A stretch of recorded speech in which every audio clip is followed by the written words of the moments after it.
Coming up on Network Africa,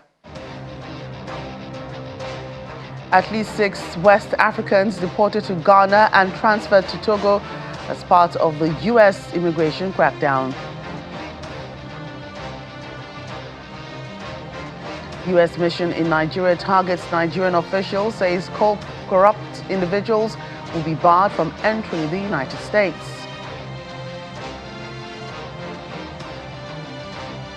And DRC President Tshisekedi warns international community at UNGA against silence on Congo's violence.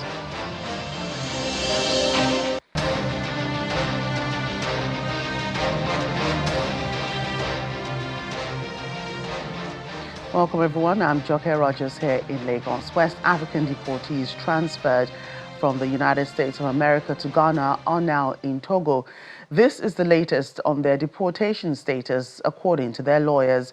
The group included 4 Nigerians, 3 Togolese, 2 Malians, 1 Liberian, and 1 national from the Gambia. But only 3 of those sent to Togo are Togolese. They were in the process of suing Ghana's government to prevent their further deportation amid concerns over their safety. The deportees' lawyers have subsequently withdrawn their case against the Ghanaian government as it has been overtaken by events. However, they are still pursuing a separate case, arguing that their rights have been violated. The deportations are part of the U.S. government's crackdown on immigration since President Donald Trump took office in January. Burkina Faso, Niger Republic and Mali have jointly exited the International Criminal Court, labeling the United Nations-backed body as an instrument of neo-colonialist repression. The 3 military-led countries, all members of the West African Alliance, hailed the ICC exit as a step towards full independence. They created the alliance in 2023 and have since grown increasingly isolated from the West and drawn closer to countries such as Russia. While supporters in Bamako, Niamey and Ouagadougou hailed the withdrawal from the ICC, international observers say it may reduce avenues for prosecuting these crimes.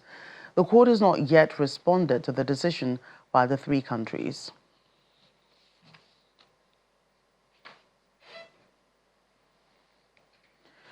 And the United States mission in Nigeria has threatened to bar government officials and other high-profile individuals from entering the U.S. if they are found to be involved in corrupt practices. The mission announced this via a post on social media platform X, warning that such individuals risk restrictions as part of Washington's broader push for accountability and good governance. The U.S. government had imposed such bans on Nigerian politicians in the past, accused of undermining elections and democratic processes. This latest warning comes as Nigerian transparency advocates raise concerns over alleged mismanagement of public funds and abuse of office across all levels of government.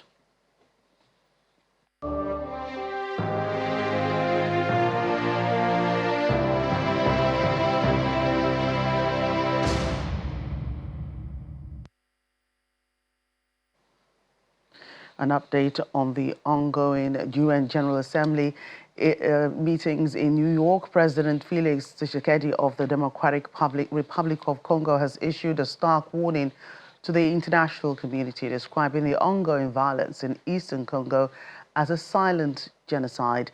The president, who spoke before world leaders at the 2025 Assembly, made an urgent appeal for international recognition of the crisis and demanded concrete action. According to him, the withdrawal of Rwandan troops, the end of their support to the M23, and the restoration of the authority of the Congolese state over all these occupied areas constitute non-negotiable conditions for lasting peace.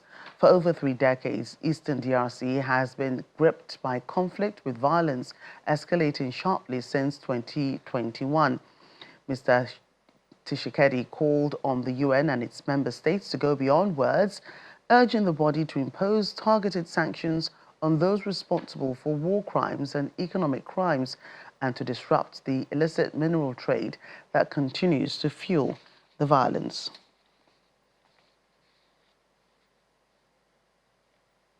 Meanwhile, South African President Cyril Ramaphosa also addressed the General Assembly and he sharply criticized the United Nations Security Council as ineffective in its current form.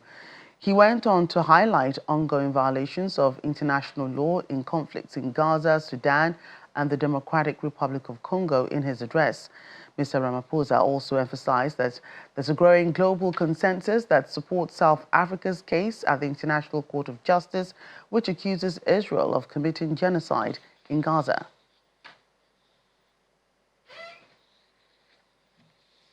The United Nations Security Council has proven to be ineffective in its current form and composition in carrying out its charter mandate to maintain international peace and security.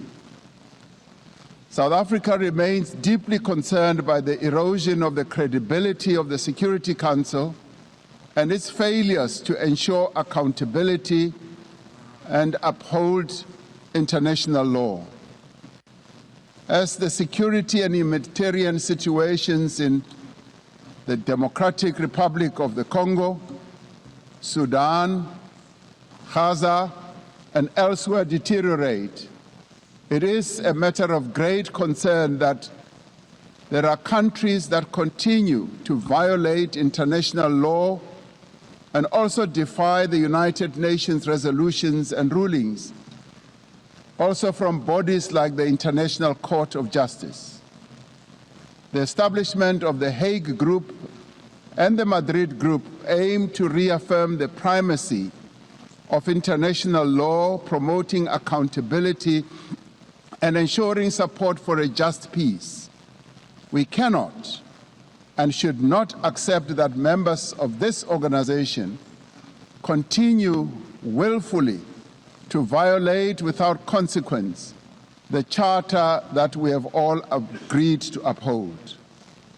Therefore, as nations that have pledged to uphold the UN Charter, we have the ultimate responsibility to ensure and protect the rights of the Palestinian people to self-determination, consistent with the case that South Africa brought before the International Court of Justice. There is growing global consensus. There is growing global consensus that Israel is committing genocide in Gaza. Just last week, the United Nations Independent International Commission of Inquiry found that Israel is responsible for the commission of genocide in Gaza.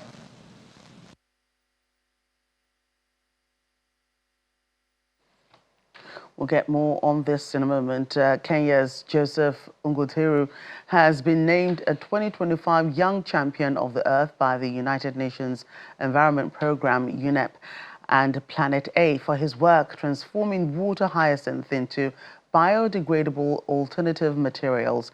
The award provides funding, mentorship, and global recognition to help scale bold ideas from young environmental innovators.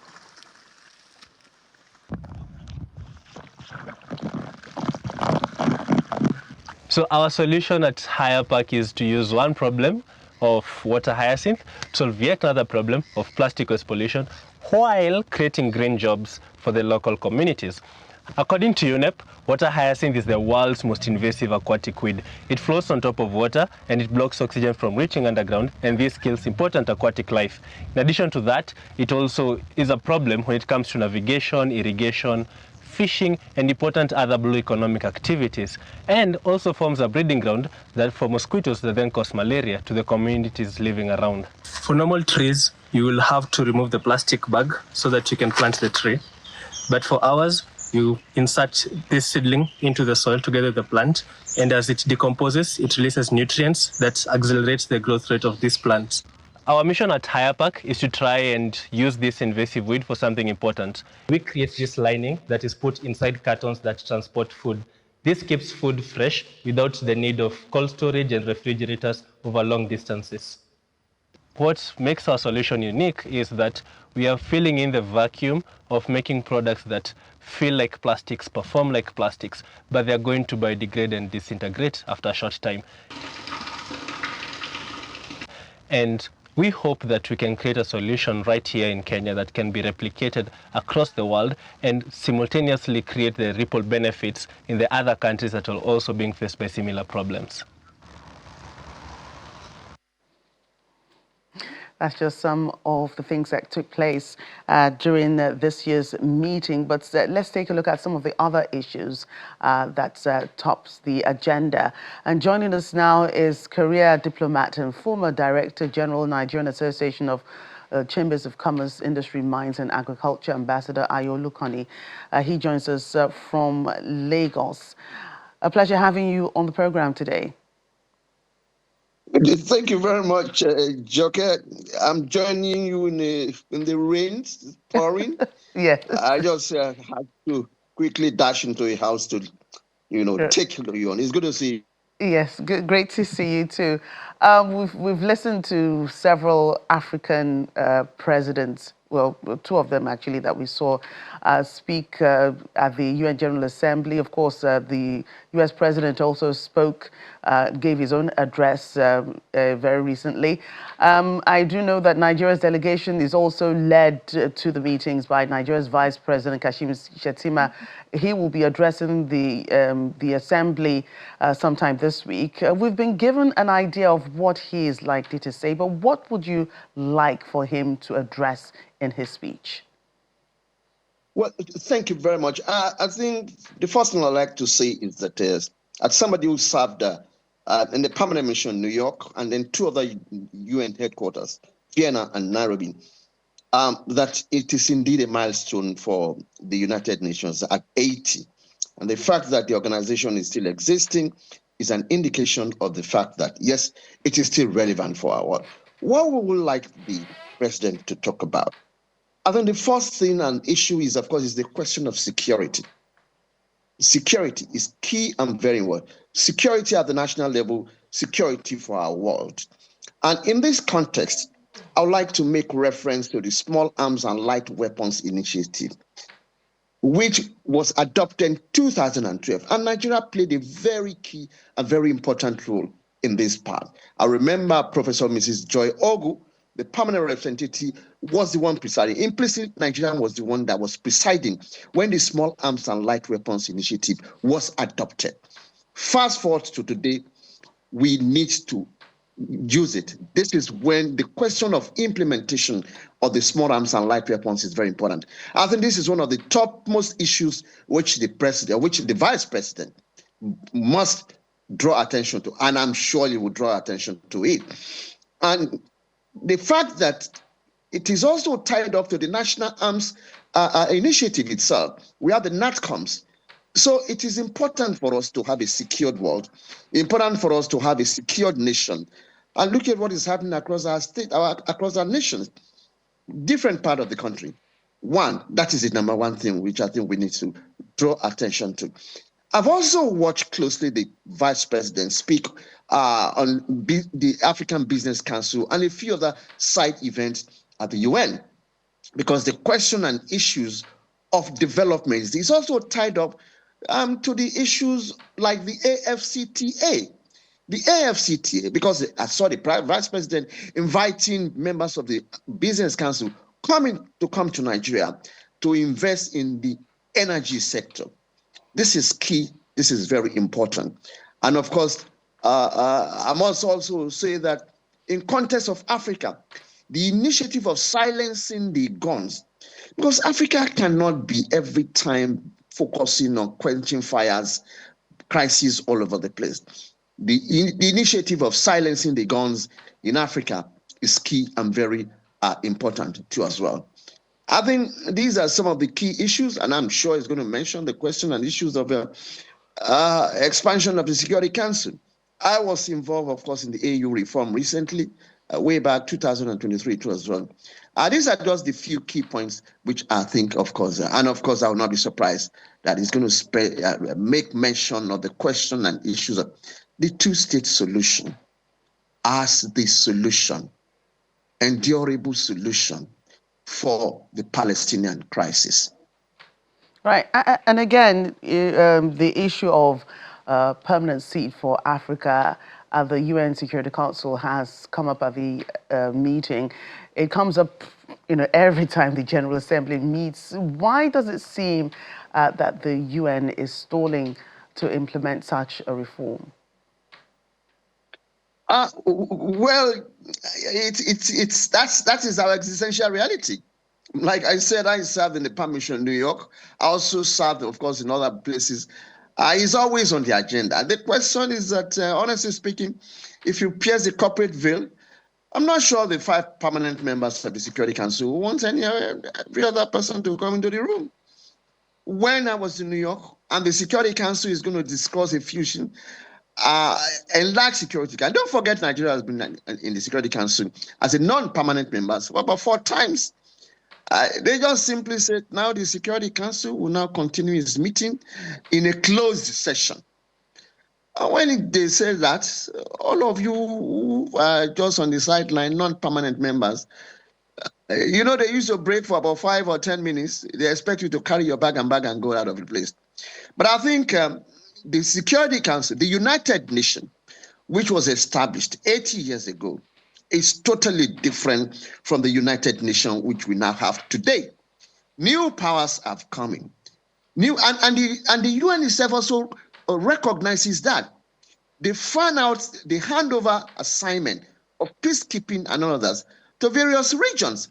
This is an indication of the realities that the regional powers, the various regions, have work to do, like Nigeria. I mean, if you go back to what we did during ECOWAS, if you go back to what we did in terms of Sierra Leone crisis, if you go back to what we did as far as Liberia is concerned, it is implicit, it is indication of the fact countries like Nigeria are new kids on the block.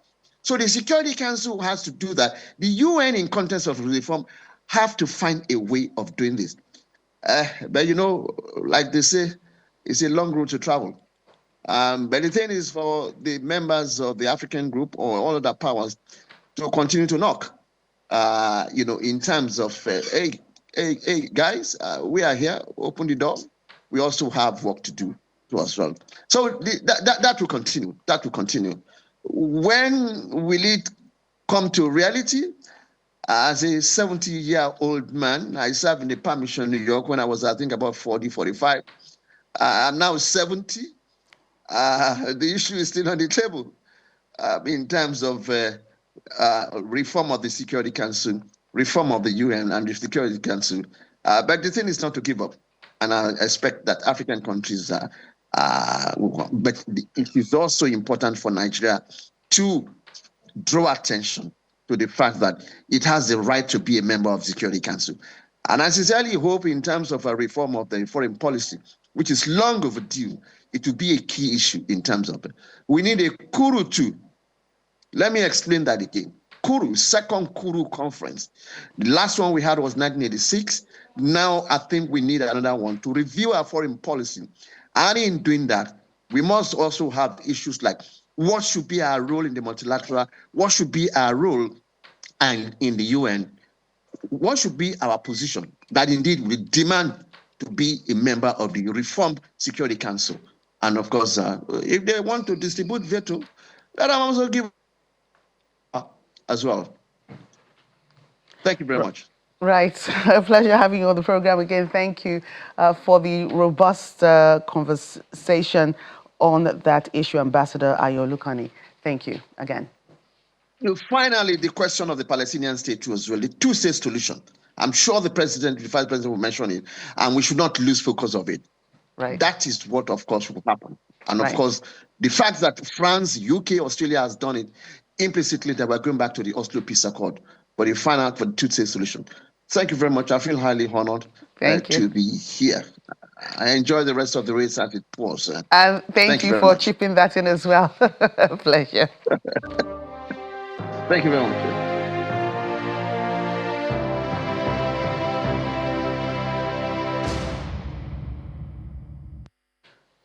Well, back here in Nigeria, the governor of Rivers State in the South-South region, Siminalayi Fubara, is urging the ECOWAS Parliament to create clear regulatory frameworks to guide the fast-growing growth of technology in West Africa. He warns that emerging innovations like artificial intelligence are advancing faster than existing laws and must be properly managed to protect society.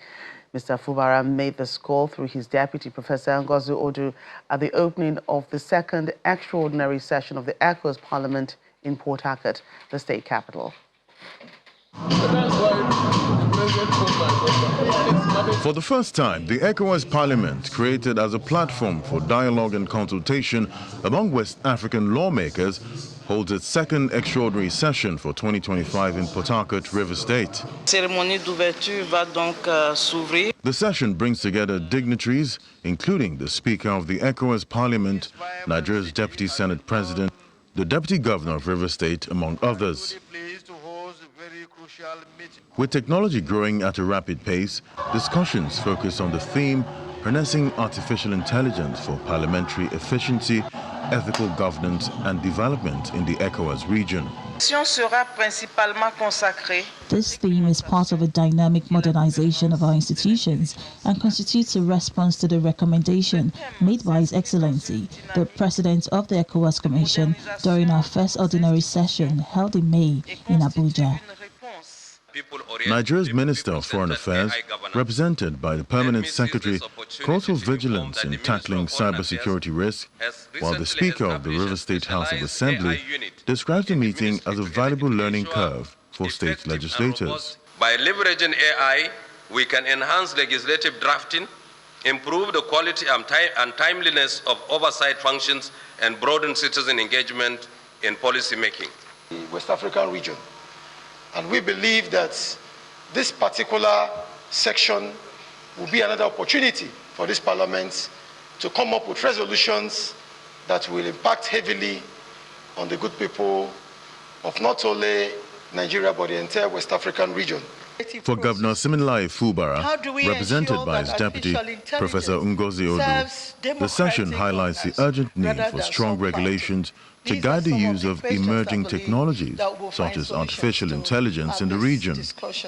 Harnessing artificial intelligence for parliamentary efficiency should be domesticated to accommodate our traditional governance structures with emerging digital ecosystems. The AI for governance that works in one country may not necessarily work in another country unless it is domesticated to take care of some differences. Cultural performances from communities in Rivers State entertain guests, while sessions on AI in parliamentary practice run through the week to address some of the key issues raised.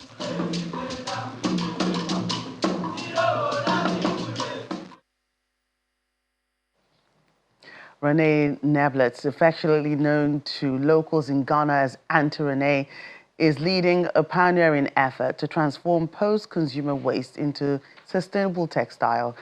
Drawing on traditional knowledge and values, she is working to build what she calls environmental literacy to foster self-reliance and improve social well-being.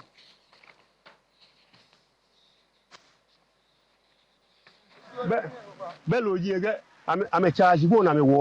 of a journey, you know. When I came to this village over 30 years ago, almost 35 years ago, Kokrobite was an absolute paradise.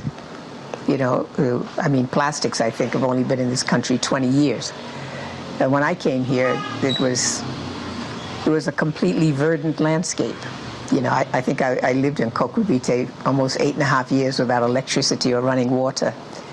So I had an opportunity to witness a way of life, a traditional way of life, before it kind of fell victim to this modern model of development. So I witnessed people living who were completely conversant with their environment. When I came here, there were so many crabs on the ocean. The turtles came up to lay their eggs. There were still sacred water holes. Everybody knew that everything about the flora and vegetation. They knew every tree, they knew what the leaf could do, what the seed could do, what the bark could do, what the root could do. And in spite of it being a place very different from any place I had ever lived, I'd never been in any place that didn't have the convenience of a corner store or electricity. And I'm not suggesting that I didn't think things could evolve, but I can quite honestly say I remember thinking these are the most intelligent people I've ever met in my world, in my life. And I think it was because they had a body of knowledge that was so different from what I thought was literate. You know, I was raised to believe that literacy was essentially confined to the ability to read, write, and comprehend the written and spoken word. And now I know that a fundamental literacy is the ability to read your environment. And finally, on the program, did you know the pyramids of Giza, built over 4,500 years ago, are the only remaining wonder of the ancient world? The incredible structures were originally covered in smooth white limestone, shining brilliantly under the sun, and were built with such precision that some engineers today still marvel at how the ancient Egyptians achieved it without modern machinery. Something to ponder on. Well, that's our program today. Thank you for watching. I'm Joke Rogers.